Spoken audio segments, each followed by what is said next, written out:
As they try to unravel the mysteries of the universe, scientists are coming to an astounding conclusion.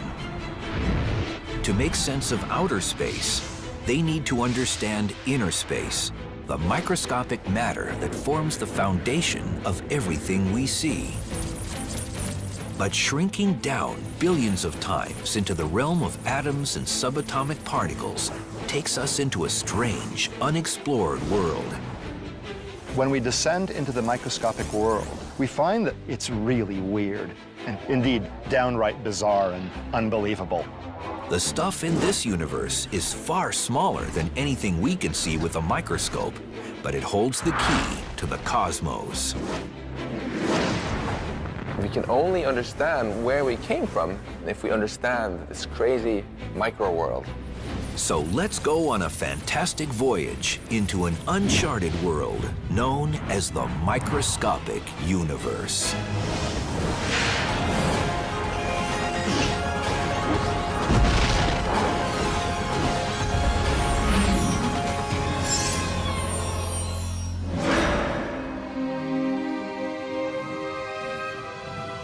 When people talk about the universe, they usually mean the vast expanse of space, billions of light years across, that they can see with radio telescopes and cosmic imaging.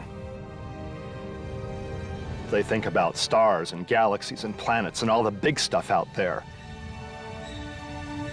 You have astronomical bodies moving under the force of gravity. There are laws of nature, and you think that the laws are right once and for all. However, there is another universe, an unseen world that governs everything we see. When we go down in size, trillions of times smaller, to the microscopic world,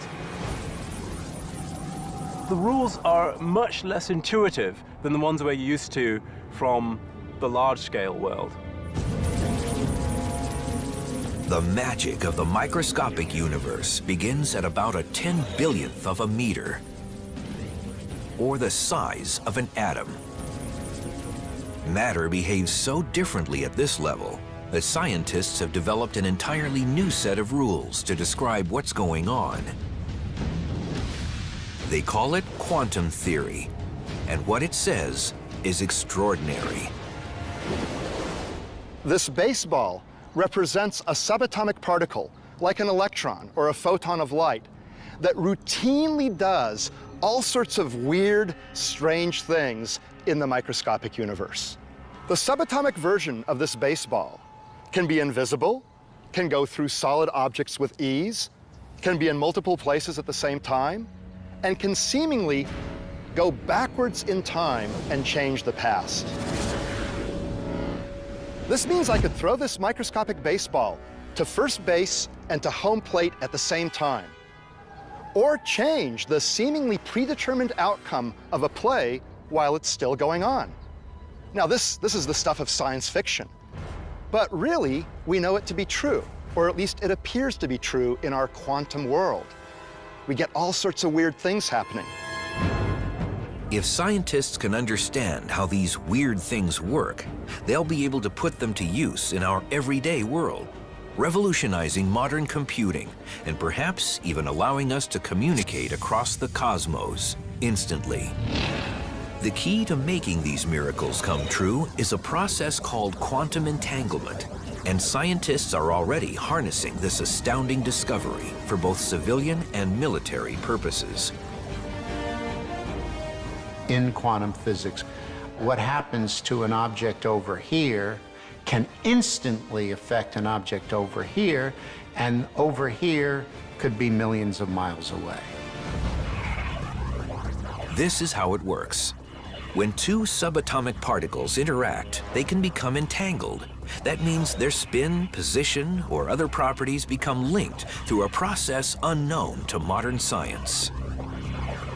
If you then make a measurement of one of the particles, then that instantaneously determines what the behavior of the other particle should be. And when the experiment is done, it's found that indeed, the other particle's quantum state is exactly determined once you've made a measurement of the partner particle's quantum state. That means if a scientist observes one entangled particle and forces it to spin clockwise, the other entangled particle will immediately start spinning in the opposite direction. That seems intriguing, but it's hardly earth-shattering until you consider that the two entangled particles can be separated by billions of light years. And still, the moment you observe one particle's spin, you've dictated the other particle's spin. That's weird because it may suggest that information has traveled instantaneously, faster than the speed of light, from one particle to another. I don't understand it. I don't know that anyone does. Spooky action at a distance, as Einstein called it. Quantum entanglement is more than a curiosity of the microscopic world, because the effects of entangled particles can be seen and felt in our world. If scientists can overcome some fundamental obstacles, quantum entanglement could someday help humans communicate across vast distances instantly. People sometimes think that quantum entanglement will achieve the desired goal of transferring information at a speed faster than that of light. I don't think this will be achieved because to set up these systems, you had to have brought them there at speeds slower than the speed of light. But then what do I know? 100 years ago, they didn't think that we'd be going to the moon. Quantum entanglement is far more likely to transform modern computing. Scientists hope to use the magic of the microscopic universe to build powerful new computers. We're going to see what this baby can do. At the Massachusetts Institute of Technology, Professor Seth Lloyd has helped create a prototype of a quantum computer which uses quantum bits rather than traditional computer bits to perform its calculations. This lab has the world's best superconducting quantum bit, or qubit, in it. And when we do quantum computations with qubits, we can have the quantum computer do multiple tasks simultaneously. It can do this, it can do that at the same time. It can add 2 + 2, it can add 1 + 3, and it can add those two things simultaneously. The fact that a single qubit can perform many calculations at the same time gives the quantum computer the potential to be far more powerful than any computer ever imagined. Like traditional computers in the 1950s, quantum computers are in their infancy today. The machines take up large rooms and can do only the most basic calculations. But they hold great promise for the future. Quantum physics is notoriously weird, strange, and counterintuitive. And so quantum computers use this weirdness to compute in ways that classical computers can't.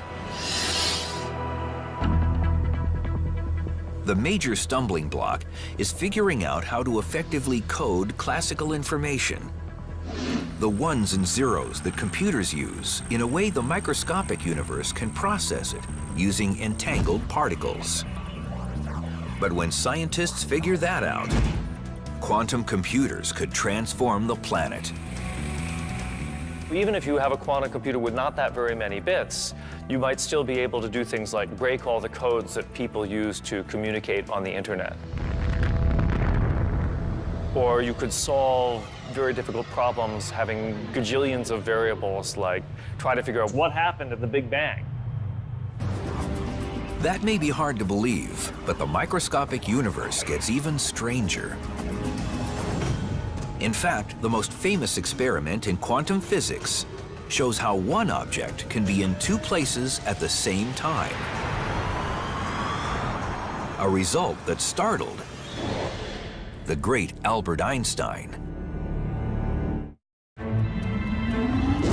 As scientists explore the microscopic universe, they find it's governed by rules that are often incomprehensible to those of us in the normal world.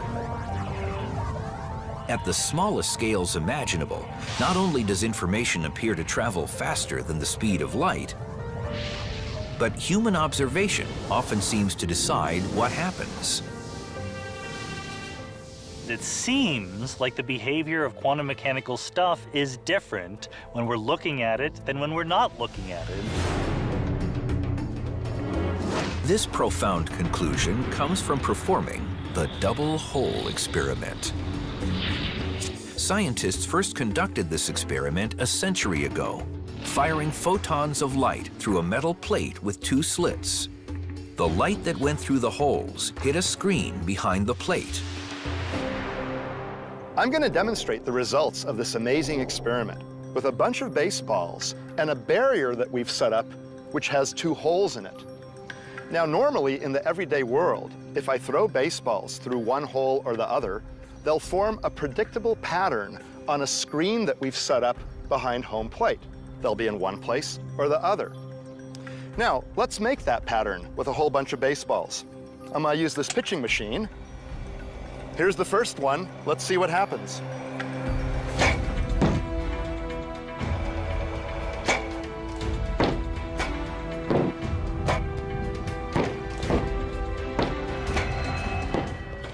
Now you see, the balls landed on the screen in two bunches, pretty much along a direct line from each of the two holes. That's natural. That's what we expect. But when we descend into the microscopic universe and use electrons, which are 10 trillion times smaller than baseballs, we get a very different, odd result when we perform this experiment.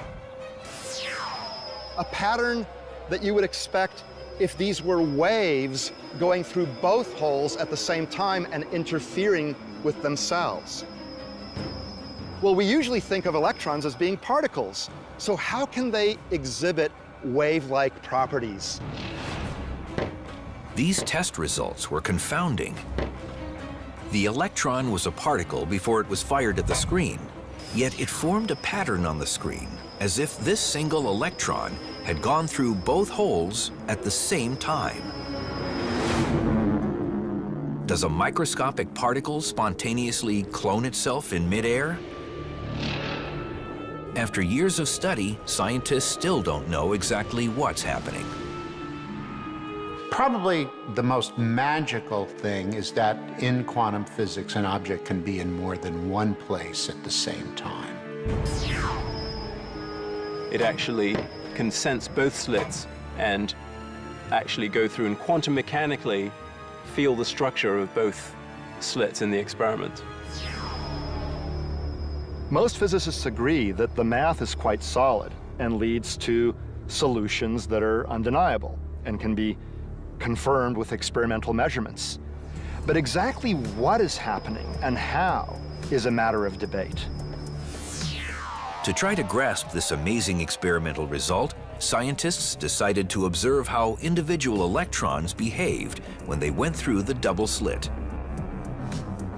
How exactly could a particle go through both holes at the same time? Scientists got a front row seat to observe the strange behavior of these electrons or other subatomic particles or even photons of light. Doesn't really matter as long as they're small. They didn't just look at where they landed on the screen back there. They also watched the behavior of the particles as they went through the holes. And then they saw something amazing. When scientists were watching the holes, the electrons behaved like particles, forming the baseball-like pattern on the screen back there. But when the scientists weren't watching, then the electrons behaved like waves. They formed a pattern that looked like the interference pattern produced by waves on a screen. That's really strange. What you see depends on whether you're watching or not. If you're watching, you see the particle-like behavior, like baseballs. If you're not watching, you see a wave-like behavior, but not both at the same time. This was nothing less than astounding. Observation seems to change the nature of subatomic particles. Mysteriously, when we're not looking, things are waves. When we are looking, they look like particles. So even an electron, which seems to us like a particle, has wave-like properties when we're not looking at it. The fact that when we don't look, the electron appears to go through both holes, but when we do look, we always see it go through one hole or the other, is what we call the quantum enigma. How could our decision about whether to observe something change how that something acts? There is a technical explanation. To make an observation, you somehow have to interact with the system. For example, you have to shine light on it, which then bounces off and you observe the light. That's how we can tell that a baseball is here or there. We bounce light off of it. Well, for macroscopic particles, that doesn't disturb them very much. But for microscopic particles, the act of bouncing the light off of the particle changes where it is and how it's moving. So in the microscopic universe, where photons of light are about the same size as subatomic particles, these photons have a big impact when they illuminate the particles so we can see them. But this doesn't answer the question. Why doesn't the light simply change the direction of the subatomic particles? Why does observation actually change the nature of what is being observed? The short answer is we don't know. This is the fundamental mystery of quantum mechanics, the reason why quantum mechanics is difficult. Mysteriously, when we look at things, we see particles. That when we're not looking, things are waves. This is something we scientists have argued passionately about now for almost 100 years, and there's still no consensus. When they were first released a century ago, these test results were enough to unsettle the brightest mind in science. Einstein said, "I don't believe in quantum physics because I believe the moon is there even when I'm not looking at it." Einstein was, of course, referring to the implications of the theory that the moon really isn't anywhere until it's observed. However, the double hole experiment's mind-boggling conclusions don't end there. In recent years, technology has allowed scientists to perform a fascinating variation of the test. Its results call into question our perception of time itself. This is like a high-tech version of the double hole experiment. Electrons are being fired toward a barrier with two holes in it. But the scientists can delay their decision about whether to observe the electrons until after they've passed through the holes, but before they hit the screen. It's as though I'm on a baseball field, and there's a baseball being pitched toward the barrier with the holes in it. But my eyes are closed, so it goes through, and it behaves like a wave, but then at the last second before it hits the screen, I open my eyes and decide to observe it. At that moment, the electrons, in essence, become particles, and seemingly always were particles from the time they left the electron gun. So it's as though they went back in time to before they went through the holes and decided to go through one or the other, not through both as they would have had they been behaving like waves. That's really crazy. That's the enigma. That our choice of what experiment to do determines the prior state of the electron. Somehow or other, we've had an influence on it which appears to travel backwards in time. Scientists are only beginning to grasp what these microscopic mysteries mean for time travel and changing the past in our everyday world. But one thing is clear. The rules that govern this subatomic world hint at a universe that's just as mysterious as science fiction. In fact, quantum physics may suggest that reality is simply a figment of our imagination.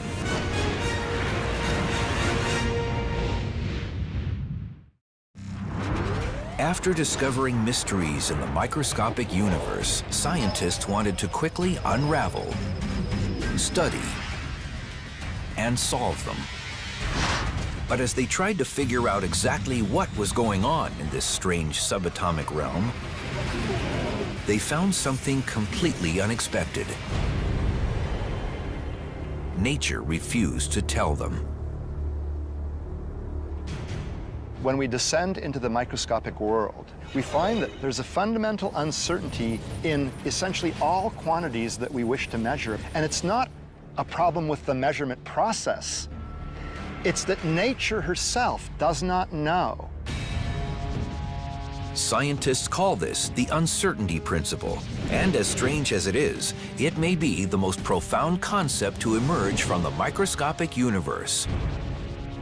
We simply cannot know anything with absolute certainty.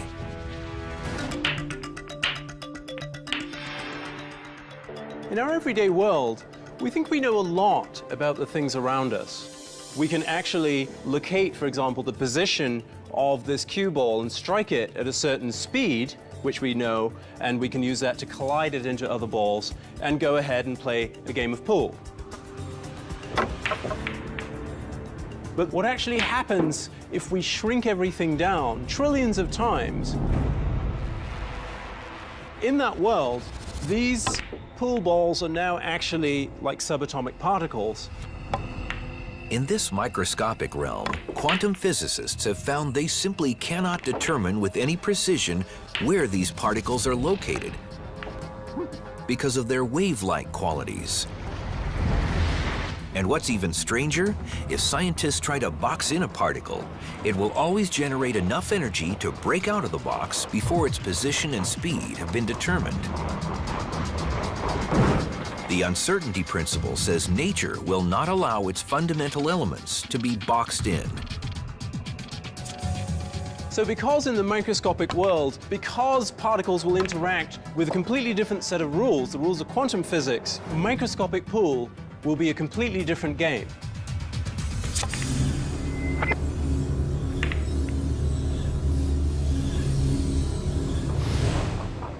The uncertainty of the microscopic universe extends far beyond the location of particles.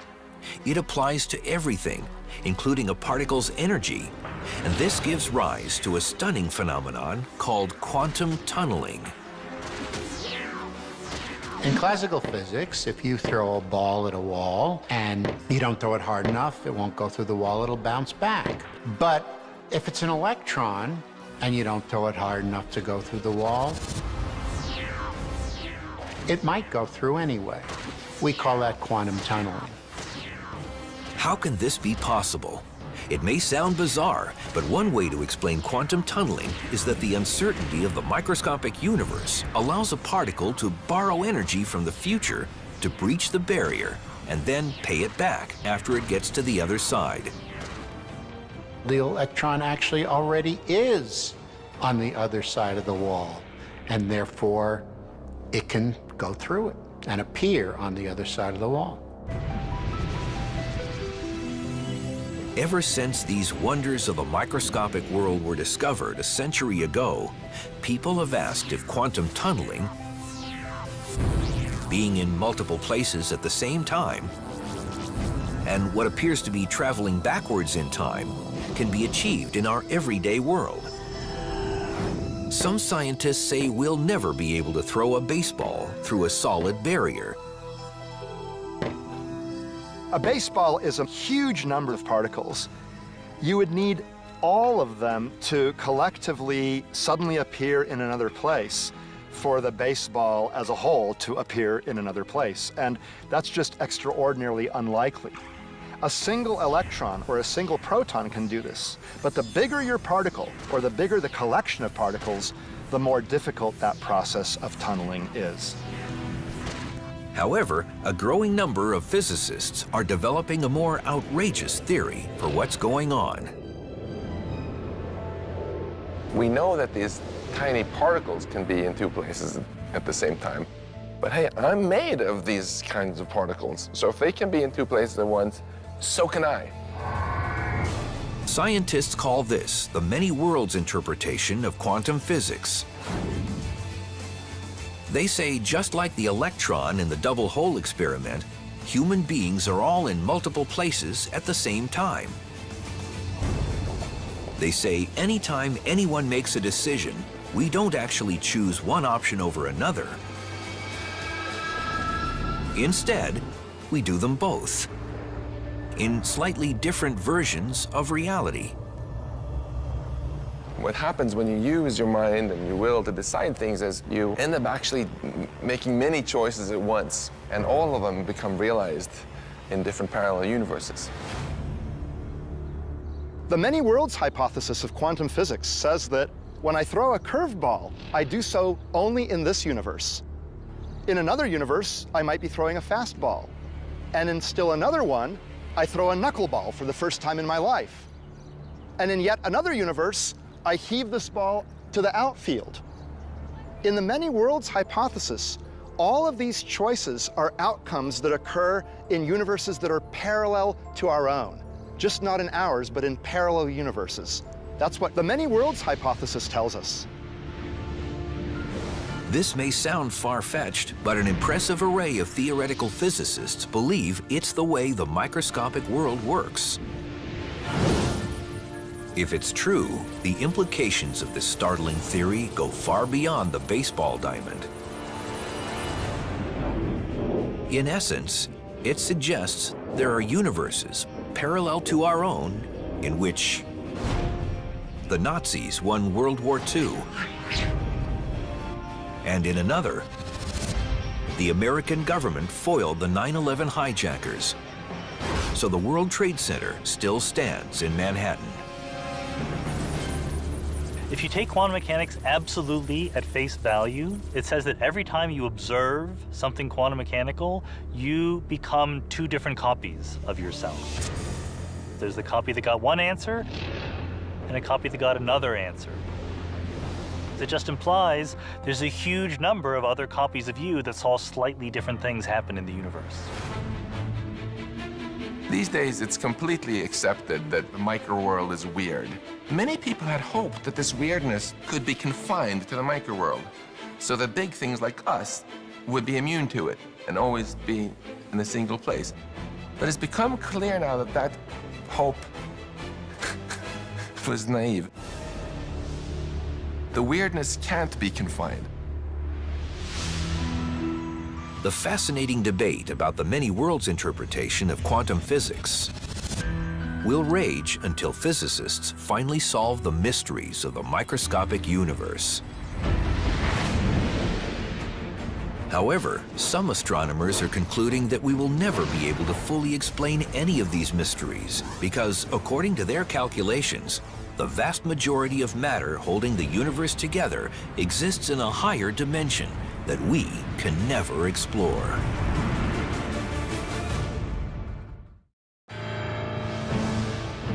If there's anything in the microscopic universe stranger than quantum particles, it's the mysterious matter that scientists have never seen, but that plays a crucial role in the formation of planets, solar systems, and galaxies.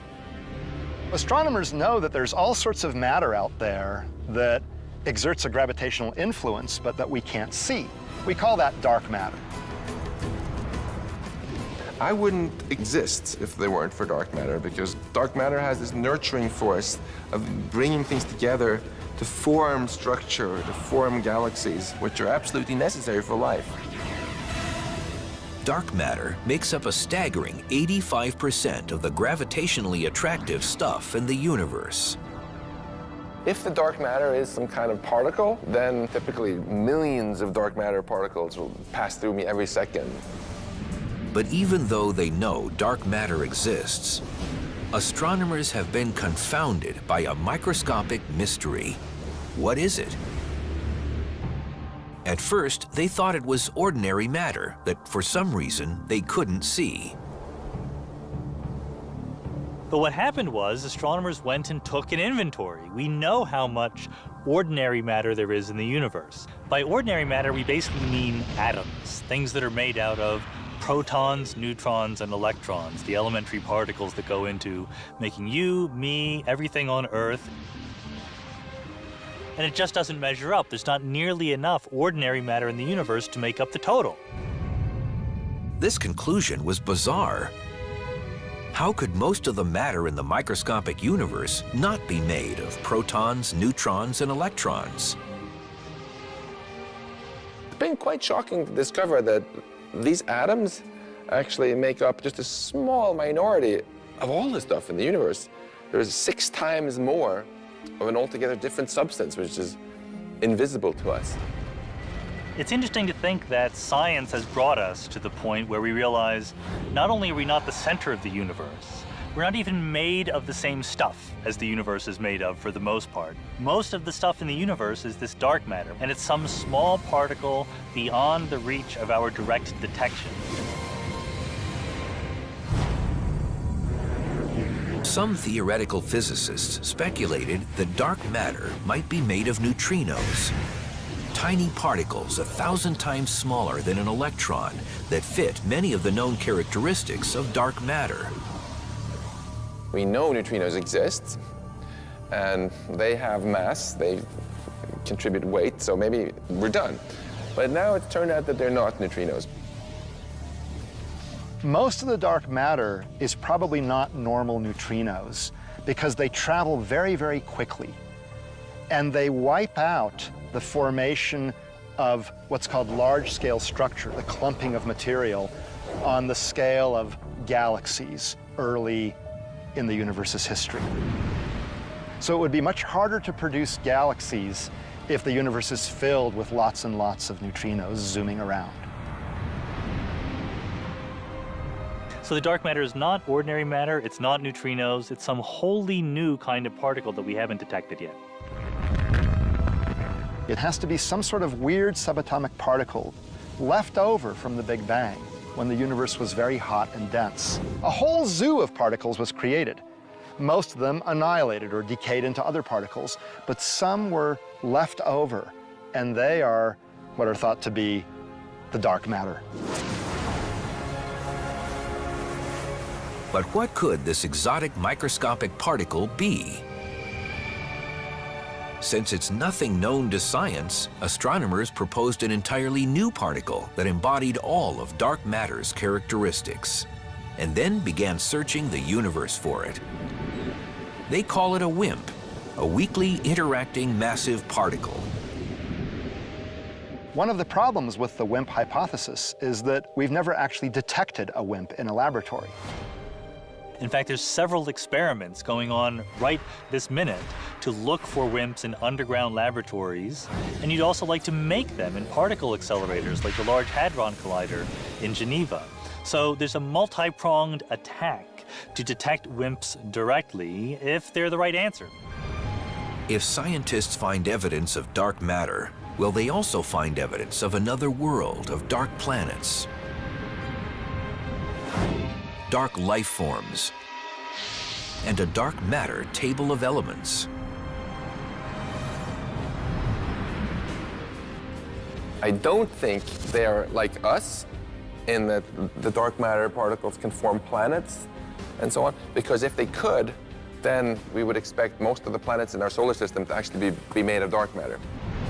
But I think it's much more likely that the dark sector is many different kind of particles that are much more complex than just one. However, modern science still has not found evidence of this mysterious microscopic material. And a growing number of scientists argue that's because it's not something else. It's somewhere else, like other dimensions. People have taken very seriously the idea that the dark matter comes from other dimensions or represents ordinary particles that are actually moving in the other dimensions. The thing about other dimensions are we don't see them, we don't interact with them very strongly, so they're a natural place to put the dark matter.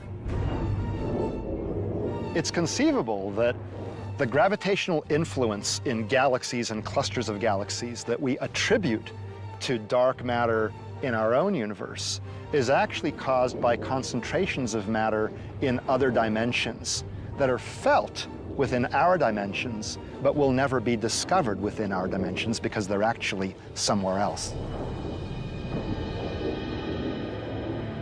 Whatever or wherever it is, many physicists are confident they'll eventually discover a complete solution to the dark matter mystery. Unless, they say, it simply exists at an incredibly small size, far smaller than humans have ever been able to explore.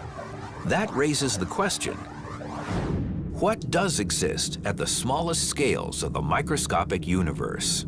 That's what viewer Jason L. from Houston, Texas wanted to ask the universe. Jason, I'm glad you asked that question. The smallest things in the universe are the fundamental subatomic particles, like electrons, or the quarks that make up protons and neutrons, or neutrinos. Now, all these particles are thought to be different vibrational modes of a little tiny entity called a string, a little tiny package of energy. And that, then, is the smallest thing from which everything else is made. Scientists have just started trying to explore strings and other incredibly small stuff in the microscopic universe. And what they've found offers tantalizing clues to a world beyond.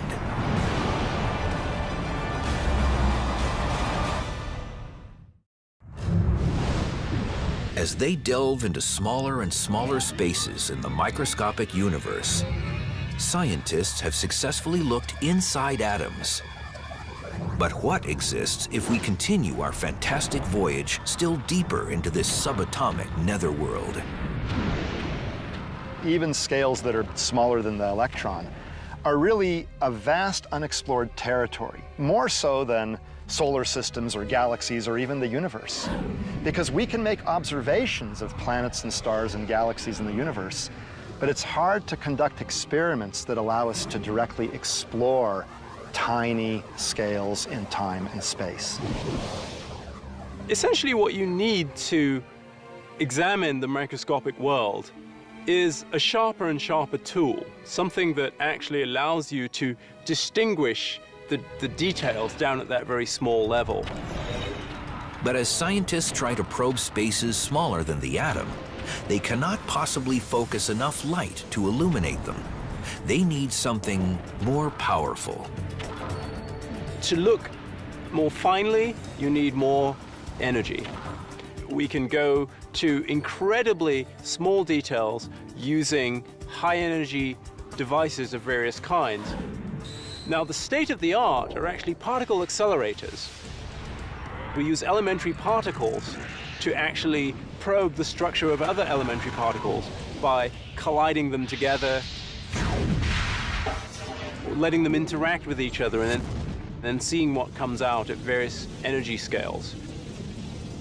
So we can continue this process of examining smaller and smaller distances in space and time by actually going to higher and higher energy with collider experiments. However, the world's largest particle accelerators have not yet generated enough energy to probe things much smaller than the elementary particles inside atoms. Even so, scientists believe something exists at even smaller scales. At a size so tiny, the human mind cannot possibly comprehend it. Physicists are now trying to understand what's called the Planck length, 10 to the minus 33 power centimeters. That's 20 factors of 10, 20 orders of magnitude smaller than an electron. Now, an electron is yay big, and I exaggerate a lot. So the Planck length is just almost unimaginably smaller than any objects we can actually measure. Nevertheless, physicists are trying to deal with these scales, and that's what string theory is all about. String theory says that everything that we think of as a particle is actually a tiny vibrating loop of string. To get an idea of how tiny it is, I have here an eyedropper. We're going to put out 1 drop of water. That has about 1 trillion atoms of hydrogen and oxygen. Now, imagine taking 1 hydrogen atom and blowing it up by 10 billion times. It becomes about half a meter across. And you might say, can we now see the individual strings inside that hydrogen atom? But the answer is no. We can continue to make it bigger, make one hydrogen atom the size of the solar system. The strings are still too small to be seen. It's only when we make that atom the size of our observable universe that a string becomes macroscopically large. If one hydrogen atom is as big as the whole observable universe, how big is a string? Only about the size of one of these trees. The amazing thing is that we human beings can even talk sensibly about what exists at this microscopic scale. Not only can scientists talk sensibly, they've also formulated theories about what happens down there. This is really one of the holy grails of all of science. We think that ordinary space and time cease to exist at the Planck length. What we don't know is what takes their place. We need to replace our idea of space itself by something more fundamental. Something that might involve different numbers of dimensions or just a different concept entirely. One possibility is that space at the Planck length resembles the grid on a football field. The yard lines are the fabric of our universe, and there's simply nothing in between. It could be that time jumps from one discrete point to another, and there are no steps in between. Like little quantum mechanical ants could tunnel from one spot on the grid to another spot on the grid without ever going into the intervening space in between. Why? Because there isn't any intervening space in between. Whatever exists at this incredibly small scale, most scientists believe that the concepts of space and time segue into another kind of universe where shrinking smaller is a meaningless concept. It could be that time and space are what we call emergent properties of the universe, but that if you go to very small spatial scales or very small intervals of time, the concepts of time and space break down. They don't make sense. Scientists say the conditions at the Planck length may be very similar to those that existed before the Big Bang, when everything in our universe was probably concentrated in a microscopic pinpoint. Maybe the same answers to the question about what happens to the universe at the very smallest scales may also be connected to knowing what was the universe like before the Big Bang. Did it just come into being at the Big Bang, or was there something different which then turned into the universe that we're familiar with at the Big Bang? These are all questions we don't know the answer to, but are all connected to the issue of what's going on at the Planck scale. So you might think that these tiny Planck scale things have nothing to do with us, who are much bigger, but actually it has everything to do with us. It's our origins. Our entire universe, if we extrapolate backwards, would have been smaller than the Planck length. Whatever exists at the smallest scales of the subatomic world, and however these things behave, scientists say they must make sense of it all before they can possibly comprehend the cosmos above, human behavior, and what might have existed before the Big Bang. It's a mind-boggling amount of information tucked inside an unimaginably small space of our microscopic universe.